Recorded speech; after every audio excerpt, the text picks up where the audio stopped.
Bonjour à tous et bienvenue pour ce nouveau numéro de Mobile et Tactile qui va être aujourd'hui consacré à deux choses. D'abord à répondre à quelques questions que j'ai pu avoir sur mes vidéos sur Dailymotion ou YouTube. Et puis à vous parler d'une combinaison de produits, bien évidemment un produit mobile plus un logiciel dont j'ai fait l'acquisition il y a quelques temps et qui me rend des services inestimables et que je vais vous présenter dans quelques instants. Donc d'abord, par rapport aux questions que je peux avoir aujourd'hui sur les vidéos, comme vous pouvez l'imaginer, elles gravitent énormément autour du N95. Je pense que ça va se tasser parce que ça y est, l'effet de mode devrait être passé. Donc les dernières questions, c'est quoi? C'est notamment concernant donc l'acquisition d'un téléphone. Tiens, j'en profite. Je l'allume, vous voyez, je ne l'avais pas utilisé depuis ce matin, et en l'allumant, j'ai installé un petit logiciel, donc je vous retrouverai le nom dans quelques instants, c'est très sympa, et ça vous donne, lorsque vous allumez l'ordinateur, quel temps il fait aujourd'hui, les prévisions pour la journée, si le temps va être brumeux, les pressions barométriques, le vent, etc., le pourcentage d'humidité. C'est un petit logiciel que j'ai installé qui est gratuit d'ailleurs, dont je vais vous retrouver le nom immédiatement. Tac, tac, tac, qui vous donne un certain nombre de petits services très sympas. Voilà, c'est WordMate. WordMate, voilà, qui est installé en bas, qui est gratuit. Il y a une version payante avec des fonctionnalités étendues, mais j'ai pris la version freeware. Voilà, donc ce petit logiciel très sympa. Donc oui, par rapport aux questions qui m'étaient posées sur les vidéos, deux types de questions. Donc une question concernant l'acquisition d'un téléphone pour faire de la vidéo. Aujourd'hui, vous avez bien compris que pour moi, le meilleur téléphone pour faire de la vidéo, c'est celui-ci. Je pense pas qu'il y en existe beaucoup d'autres. Donc voilà, ça bouge tellement vite qu'à mon avis, il y a déjà des choses au Japon ou en Asie qui sont sorties qui font peut-être encore mieux, de la vraie qualité DVD, etc. Moi, pour ce dont j'en ai l'utilité, c'est extraordinaire. Vous l'avez compris, je l'ai acheté notamment avec l'arrivée de mes deux petits produits mobiles, tactiles, bavouilleurs qui sont arrivés il y a quelques mois. C'est génial pour prendre une petite vidéo d'eux, voilà, n'importe quand, n'importe quel moment, dès qu'il nous faut un petit truc qui sort de l'ordinaire. Ben voilà, j'ai qu'à l'allumer et c'est parti, ça fait des souvenirs pendant quelques années. Bref, donc voilà, pour ce qui est du téléphone idéal. Pour ce qui est maintenant des applications internet, donc j'ai une question également concernant l'utilité d'un téléphone pour faire du MSN. MSN, ce type de téléphone pour moi, sauf pour les personnes qui sont très habituées à utiliser la fonctionnalité T9, la technologie T9, donc de raccourci les lettres qui sont sur les touches du téléphone, et donc taper de cette façon-là, moi j'ai horreur de ça, j'arrive pas à utiliser ce type de technologie, il me faut ou un clavier virtuel ou un vrai clavier physique. Donc voilà, pour moi c'est pas fait pour faire du MSN. Maintenant je pense que tous les téléphones peuvent faire du MSN à partir du moment où le produit est implanté. Je sais qu'il y a des passerelles qui existent également entre différents types de messagerie instantanée, MSN ou autres. Voilà, bon, pour moi j'avoue que j'ai pas trop l'utilité.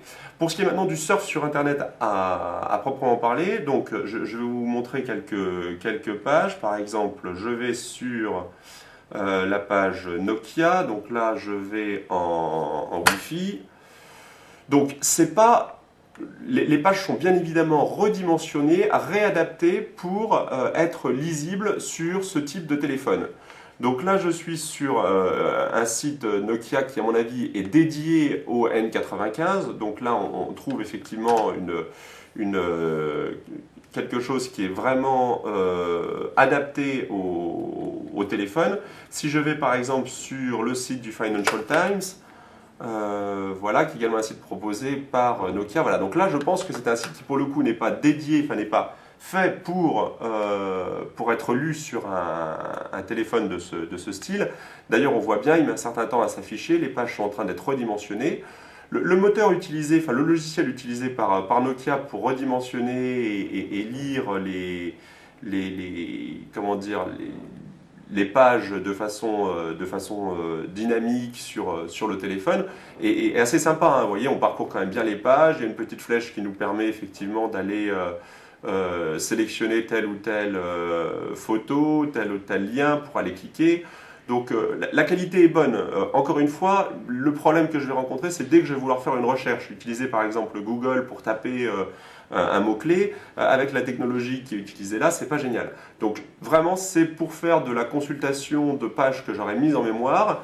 par exemple des sites d'actualité. Vous savez que je suis friand d'actualité sur PDA, donc bien évidemment j'ai mis en raccourci tous les liens pour les PDA.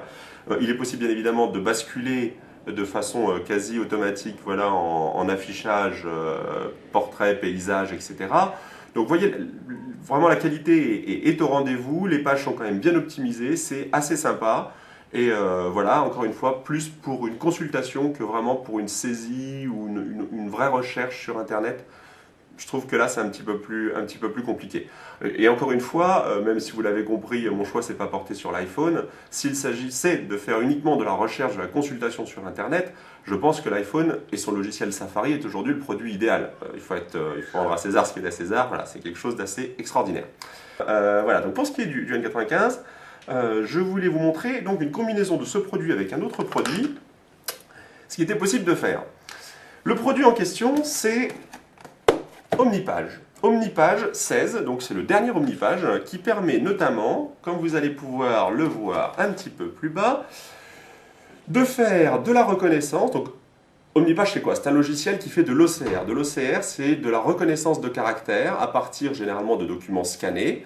Vous allez pouvoir donc scanner en format PDF, TIFF, etc., reconnaître les caractères et donc ne pas avoir à retaper du texte. Cette nouvelle version inclut une nouvelle technologie qui permet également de faire de la reconnaissance optimisée grâce à des procédés de redressement en 3 dimensions de photos, de JPEG, à partir d'un appareil photo faisant au moins 4 mégapixels de résolution. Vous l'avez compris, mon N95, il est à 5 mégas, et donc, si je fais une utilisation combinée de mon appareil photo, d'un ordinateur, plus de ce produit, je peux faire de la reconnaissance. Voilà. Donc je me propose de vous faire un petit test rapidement. J'ai pris un magazine qui est aujourd'hui ma Bible avec la loi de finances. Voilà, Info Bébé, Parents, non, je blague, voilà, j'ai pris le premier magazine qui tombait sous la main. J'ai fait une photographie de cette page. Cette photographie, elle est à l'intérieur du Nokia. Voilà, donc il faut faire une photographie qui soit quand même idéalement dans une luminosité suffisamment bonne pour qu'il n'y ait pas de problème après de transmission, de reconnaissance, excusez-moi. Voilà, donc je suis en train de faire deux choses en même temps. Voilà, donc là j'ai la fameuse page qui est ici, donc cette page que j'ai donc photographiée, donc du magazine. Je vais utiliser mon tablette PC bien aimé. Je vais donc utiliser la technologie Bluetooth pour l'envoyer sur mon tablette PC. Donc, vous l'avez compris, le téléphone est compatible Bluetooth, le tablette PC aussi, donc je l'envoie par Bluetooth. La norme Bluetooth, je crois que c'est du 2.0, donc ça va relativement rapidement. Et donc, cette photo, ça y est, je l'ai fait auparavant, elle est arrivée sur le tablette PC et je me propose donc de lancer l'OCR. Donc, je vais lancer le programme Omnipage. Voilà, c'est parti. Je vais zoomer un petit peu pour que...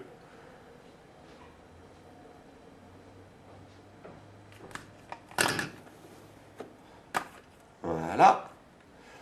Voilà, donc il nous propose différents types de modes, mode classique, etc. Donc je vais choisir un mode classique. Je passe cela. Voilà, et donc je vais faire une reconnaissance, donc le processus normal, je dirais, qui est acquisition, reconnaissance et sauvegarde. Donc je vais commencer par faire l'acquisition. Donc je vais aller chercher la photo en question. Donc cette photo, elle est là. Donc c'est un format JPEG. À noter que ce produit peut également réaliser d'autres types de conversions, et notamment à partir de PDF, y compris des PDF protégés. Donc il va rapatrier des PDF. Donc là vous voyez, je m'interromps, il est en train de faire la reconnaissance. Là, vous voyez, ce changement de couleur en jaune indique qu'il est en train de réaliser la reconnaissance. Et donc voilà, donc là il a reconnu le document. Là vous voyez, là il est en train de me proposer directement une sauvegarde du document. Je vais attendre quelques instants. Je remarque ici, voilà, il n'avait pas remarqué qu'il y avait également une zone de texte ici, donc je vais recommencer une vérification. Voilà. Vous voyez, c'est extrêmement rapide. Et à partir de là, je vais avoir mon texte qui va être à côté. Voilà. Donc il me propose de faire quelques corrections si nécessaire. Mon texte est là. Et il peut même le lire. Vous allez maintenant gagner en ancien. Vous aurez acquis 1 an et demi. Vous aurez acquis 1 an et demi. d'ancienneté. Par contre, la durée de ce congé ne tient pas compte. Voilà. Donc vous voyez, cette technologie de reconnaissance est assez impressionnante. Ça marche impeccablement avec du PDF, avec du TIFF, avec n'importe quel document. Il arrive à faire de la reconnaissance avec un pourcentage très très très intéressant. Voilà, bah écoutez, j'espère que cette nouvelle vidéo vous aura donné satisfaction. Je vous donne rendez-vous à très bientôt pour une nouvelle vidéo de mobilité tactile. Et d'ici là, n'oubliez pas, stay tuned. Au revoir.